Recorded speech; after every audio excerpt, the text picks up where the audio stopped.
என்னை முறித்து வாழ்ந்தவன். எனவே நான் உனக்கு சத்தியம் விட்டு கேட்கிறேன், இவனோடு உள்ள உறவை நீ முறித்துக் கொள்ள வேண்டும் என்று அல்லாஹ்விடத்திலே சத்தியம் விட்டு கேட்கும். அல்லாஹ் அந்த உறவுடைய சத்தியத்தை ஏற்றுக்கொள்வதாக வாக்களித்திருக்கிறான். எனவே அந்த உறவின் சத்தியத்தின் காரணமாக, வேண்டுகோளின் காரணமாக அல்லாஹ் இந்த மனிதனை அவருடைய உறவை விட்டு முறித்து இவனை நரகில் தள்ளுவான் என்று ஹதீஸிலே வந்திருக்கிறது. கண்ணியமானவர்களே, இன்று இந்த இனபந்துக்களுடைய, இந்த உறவினர்களுடைய இந்த உறவு முறை சேர்ந்து வாழ்வதற்கு பதிலாக இன்று முறிக்கப்படுகிறது.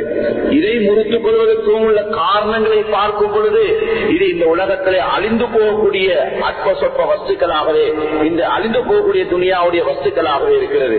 எத்தனை பேர்களை பார்க்கிறோம் தன்னுடைய வீட்டில் காணி பிரித்து கொடுப்பதுடைய பிரச்சனையின் காரணமாக, வீட்டை பிரிப்பது பிரச்சனை, கடை பிரச்சனை, சொத்து செல்வத்துடைய பிரச்சனை, இது போன்று இப்படியான பிரச்சனைகளுக்காக இன்று உறவினர்களோடு என்னுடைய முகத்தை நீ பார்க்கக்கூடாது, என்னுடைய மையத்துக்கும் நீ வரக்கூடாது, என்னுடைய வீட்டு வாசலுக்கும் வரக்கூடாது என்று தடுத்து வைத்திருக்கக்கூடியவர்கள் எத்தனை பேர் நம்மளே இருக்கிறோம். யாரெல்லாம் இப்படி தடுத்து வைத்திருக்கிறார்களோ அப்படிப்பட்டவர்கள் விலகிக் கொள்ள வேண்டும். இதுதான் என்னுடைய சொர்க்கத்துக்கு தடையானது. இந்த கடை, இந்த வீடு, இந்த காணி, இந்த செல்வம், இந்த சொத்துக்கள் எல்லாம் உலகத்தோடு முடிவடைந்து போகக்கூடியவைகள். ஆனால் இவைகள் தான் என்னுடைய சொர்க்கத்துக்கு தடையாக இருக்கிறது என்பதை விலகிக் கொள்ள வேண்டும். எனவே இந்த உறவினர்களுடைய உறவு முறையை பேணுவதற்கு இஸ்லாம் மிகவும் வலியுறுத்தியிருக்கிறது. அவர்கள் காபிர்களாக இருந்தாலும் சரி, தாய் தந்தையர்கள் காபிர்களாக இருந்த போதிலும் கூட அவர்களுடைய உறவை பேணும்படி இஸ்லாம் வலியுறுத்தியிருக்கிறது. எனவே இந்த உறவினர்களுடைய இந்த உறவை பேணி நடப்பது நம் ஒவ்வொருவருடைய கடமையாக இருக்கிறது. மூன்றாவது, ஒவ்வொரு மனிதனும், ஒவ்வொரு முஸ்லிமும் அவன் உலக வாழ்க்கையில், அவனுடைய வாழ்க்கையில் முஸ்லீம்களோடு சேர்ந்து வாழ்கின்றான். முஸ்லீம்களோடு அவன் சேர்ந்து வாழும் பொழுது முஸ்லீம்களுக்கு இவன் செய்ய வேண்டிய ஏராளமான கடமைகள், முஸ்லீம்களுக்குரிய உறவை பேணுவது மிகப்பெரிய கடமைகள், ஒரு கடமையாக இருக்கிறது. இதனை ரசூலுல்லாஹி ஸல்லல்லாஹு அலைஹி வஸல்லம் அவர்களும் அல்லாஹ் ரப்பல் ஆலமீன் குர்ஆனிலும் மிகவும் வலியுறுத்தியிருக்கிறார். இதே குர்ஆன் சொல்லும் பொழுது இன்னமல் முஃமினூன இஹ்வா, மூமின்கள் என்றால் யார், மூமின்கள் என்றால் யார் என்று குர்ஆன் எனக்கு அறிமுகப்படுத்தும் பொழுது இஹ்வத்துன், உங்களுடைய உடன் பிறந்த சகோதரர்களை போன்றுதான் ஈமானின் அடிப்படையில் உள்ள மக்கள், இவர்களும் உங்களுடைய உறவினர்களை போன்று, உங்களுடைய உடன் பிறந்தவர்களை போன்றுள்ள சகோதரர்கள் ஆவார்கள் என்று குர்ஆன் நமக்கு அறிமுகப்படுத்துகிறது. ஹதீஸ் அல் முஸ்லிம் அஹுல் முஸ்லிம், முஸ்லிம் என்றால் யார், மற்றைய முஸ்லிமுடைய சகோதரன் என்று ஹதீஸும் நமக்கு அறிமுகப்படுத்துகிறது. எனவே குர்ஆனும் ஹதீஸும் ஒவ்வொரு முஸ்லிமையும் மற்ற முஸ்லிமுக்கு ஒரு உறவினர் போன்று, ஒரு சகோதரராகவே அறிமுகப்படுத்திக் கொண்டே இருக்கிறது. இதனால் இந்த முஸ்லீம்களுடைய இந்த உறவை பேணுவதற்காக வேண்டி ஏராளமான சட்டங்களை குர்ஆனிலும் ஹதீஸிலும் நாம் பார்க்க முடிகிறது. ரசூல் ஸல்லல்லாஹு அலைஹி வஸல்லம் அவர்கள் சஹாபாக்களுக்கு இந்த விடயத்தில் ஹிஜ்ரத்துடைய பாடத்தில் எவ்வாறு கற்றுக் கொடுத்தார்கள். ஒவ்வொருத்தரையும், மக்காவாசியையும் மதீனாவாசியையும் இரண்டு பேரையும் சகோதரர்களாக ஆக்கி சகோதரத்துவத்தை அறிமுகப்படுத்தினார்கள். ஊர் வேறாக இருக்கலாம், பாஷை வேறாக இருக்கலாம், நிறம் வேறாக இருக்கலாம், அந்தஸ்துகள் வேறாக இருக்கலாம், மக்களுடைய நிலைமைகள், வியாபாரங்கள், அமைப்புகள் வேறுபட்டிருக்கலாம். இது வேறுபட்டாலும் பரவாயில்லை, கலிமா என்ற அடிப்படையில் நீங்கள் சகோதரர்கள், சகோதரத்துவத்தை பேண வேண்டும் என்று அந்த ஹிஜ்ரத்துடைய முதல் தினத்திலேயே நபி ஸல்லல்லாஹு அலைஹி வஸல்லம் உலகத்துக்கு உணர்த்தியிருக்கிறார்கள். குர்ஆன் சொல்கிறது فَإِنْ طَائِفَتَانِ مِنَ الْمُؤْمِنِينَ اقْتَتَلُوا فَأَصْلِحُوا. மூமின்களில் யாராவது சண்டை சச்சரவு செய்து கொண்டால், அவர்களுக்கு மத்தியிலே பிரச்சனை ஏற்பட்டால் குர்ஆன் சொல்கிறது فَأَصْلِحُوا بَيْنَ أَخَوَيْكُمْ, அந்த இரண்டு சகோதரர்களுக்கு இடையில் நீங்கள் ஒற்றுமையை உண்டாக்கி வையுங்கள், அவர்களை விலக்கி வையுங்கள், அவர்களை பிரித்து விடாதீர்கள், சண்டையை மூட்டி விடாதீர்கள், அவர்களை ஒற்றுமைப்படுத்துங்கள் என்று குர்ஆன் நமக்கு வலியுறுத்துகிறது. ஒரு நாள் நபி ஸல்லல்லாஹு அலைஹி வஸல்லம் மஸ்ஜிதுக்கு வந்தார்கள்.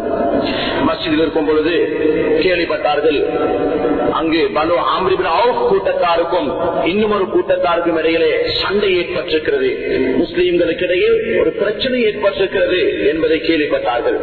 உடனே அப்துல் ரஹ்மான் இப்னு அவுஃப் ரலியல்லாஹு தஆலா அன்ஹு அவர்களை இமாமத் செய்யும்படியாக நியமித்துவிட்டு ஜமாஅத் தொழுகையையும் விட்டுவிட்டு நபி ஸல்லல்லாஹு அலைஹி வஸல்லம் அந்த கூட்டத்தாருடன் சென்று அந்த சண்டை பிடித்துக் கொண்டிருக்கக்கூடிய இரு கூட்டத்தாரையும் ஒற்றுமைப்படுத்தி அவருடைய பிரச்சனையை நீக்கிவிட்டு மஸ்ஜிதுக்கு வந்தார்கள். வரும் பொழுது தொழுகையில் 2 ரக்காத்துகள் அது முடிந்திருந்தன. ஜமாஅத் தொழுகையை கூட விட்டுவிட்டு நபி ஸல்லல்லாஹு அலைஹி வஸல்லம் இந்த முஸ்லிம்களுக்கு இடையிலே ஏற்பட்ட பிரச்சனையை நீக்குவதற்காக வேண்டி செல்வதன் மூலம் எதனை காட்டுகிறார்கள்? ஜமாஅத் தொழுகையுடைய முக்கியத்துவம் என்ன? ஆனால் முஸ்லீம்கள் அவர்களுக்கு இடையில் ஒவ்வொருவரும் மற்றவர்களை மதித்து வாழ வேண்டும்.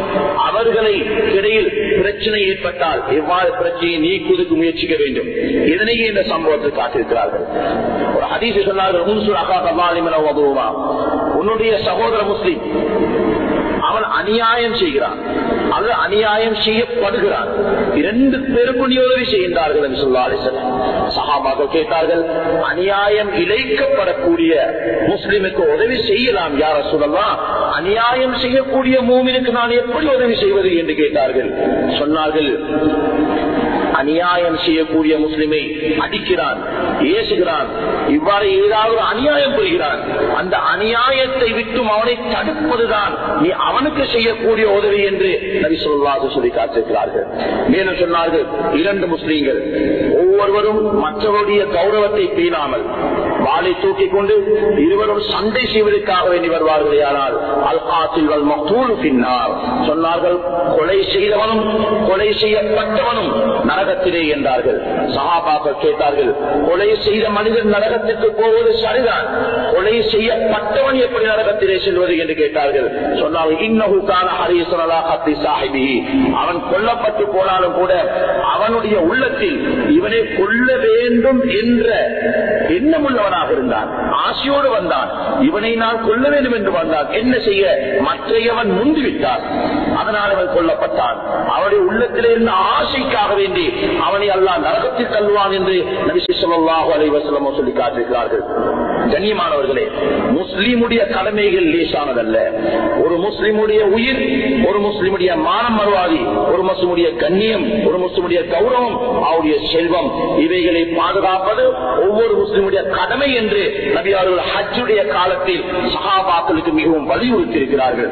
மேலும் நாங்கள் முஸ்லிம்களுடைய கடமையை எவ்வாறு பேணுவது சொன்னார்கள் ஸல்லல்லாஹு அலைஹி வஸல்லம் அவர்கள், எந்த ஒரு முஸ்லிம் மற்றைய முஸ்லிமுடைய ஒரு குறையை மறைப்பாரையானால் கியாமத்தில் அல்லாஹ் இவருடைய குறையை மறைப்பான் என்று ஆர்வமூட்டி இருக்கிறார்கள்.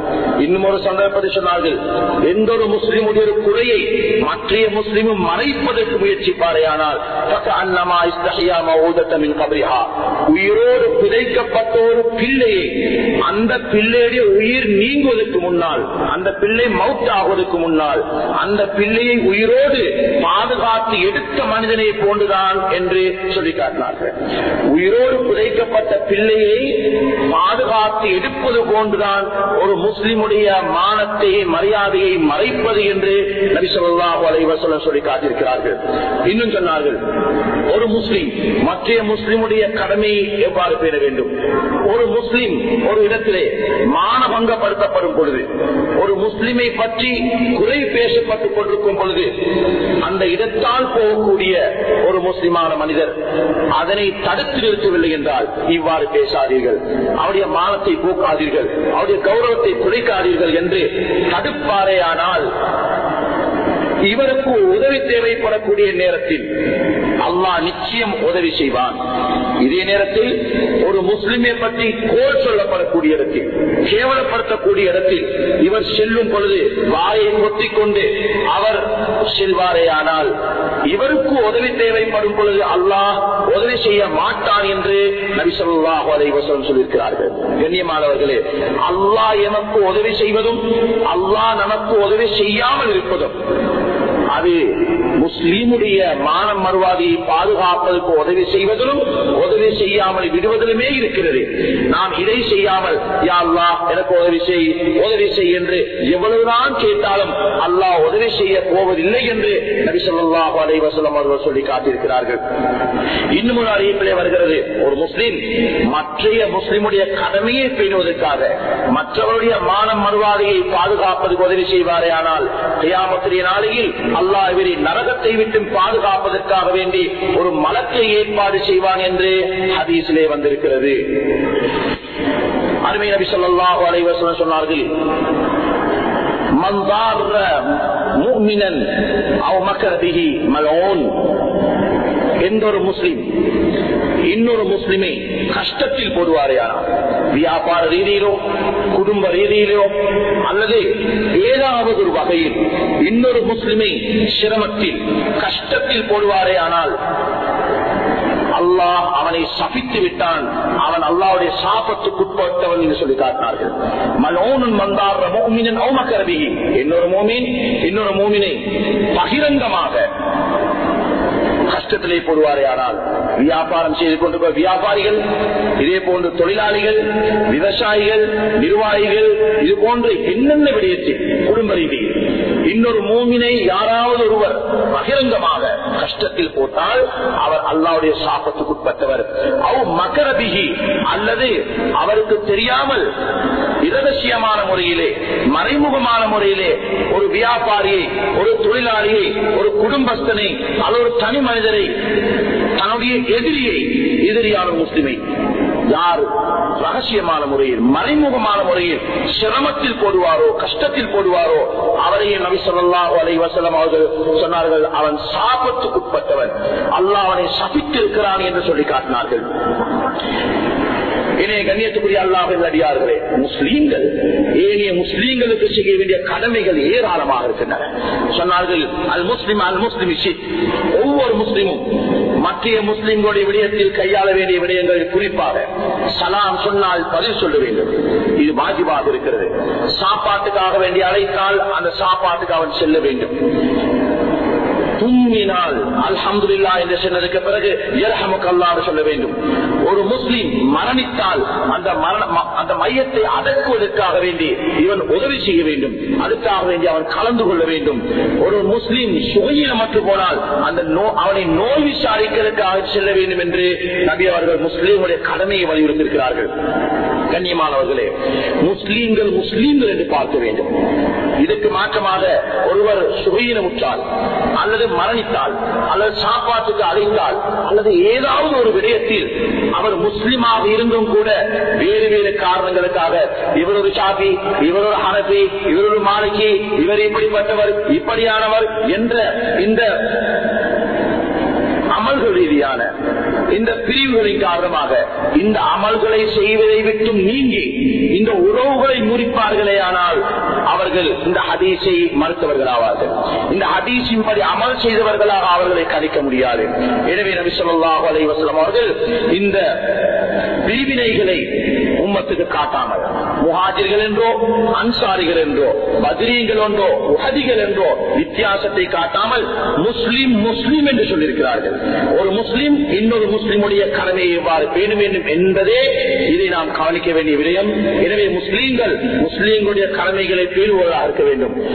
ஒரு முஸ்லிம் மற்ற முஸ்லிமுக்கு கஷ்டம் நோவினை இவ்வாறான விடயங்கள் கொடுப்பதற்கு அரசியலோ அல்லது தொழிலோ வியாபாரமோ அல்லது திருமணமோ இது எந்த விடயமும் காரணமாக இருக்க முடியாது.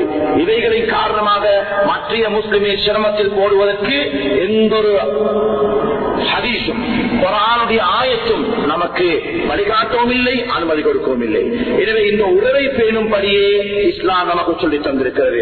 நபி ஸல்லல்லாஹு அலைஹி வஸல்லம் அவர்கள் இதனை பல தலைப்பிலே சொல்லி வைத்திருக்கிறார்கள். சொன்னால் ஒரு முஸ்லிம் ஒரு கவலையிலே இருக்கிறார், ஏதோ ஒரு கவலை, அந்த கவலையை போக்குவதற்கு நீக்கிவிடுவதற்கு யார் ஒருவர் உலகத்திலே உதவி செய்வாரே ஆனால் கியாமத்திலே நாளையில் இவனுக்கு ஏற்படக்கூடிய கவலைகளை அல்லாஹ் இல்லாமலாக்கி கொடுப்பான். இதே போன்று ஒரு முஸ்லிம் வியாபாரத்தை விளைச்சு கஷ்டத்தில் இருக்கிறான், தொழில் ரீதியாக கஷ்டத்தில் இருக்கிறான், அல்லது அவன் ஒரு வீட்டை கட்டிக்கொள்வதற்கு கஷ்டமாக இருக்கிறான், அல்லது திருமணம் செய்வதற்கு சிரமமாக இருக்கிறான். அவன் கஷ்டத்தில் இருக்கும் பொழுது அவனுக்கு உதவிகள் செய்து அவனை கவனித்து யார் அவனுக்கு கஷ்டத்தை நீக்கி கொடுப்பார்களே, ஆனால் அல்லாஹ் கியாமத்துடைய நாளிலே இவனுக்கு ஏற்படக்கூடிய கஷ்டங்களை எல்லாம் நீக்கி கொடுப்பான் என்று நபி ஸல்லல்லாஹு அலைஹி வஸல்லம் சொல்லி வைத்திருக்கிறார்கள். கண்ணியமானவர்களே, இது முஸ்லீம்களோடு நாம் இவர்களுக்கு ஏற்படக்கூடிய சிரமங்களை நீக்குவதனால், கஷ்டங்களை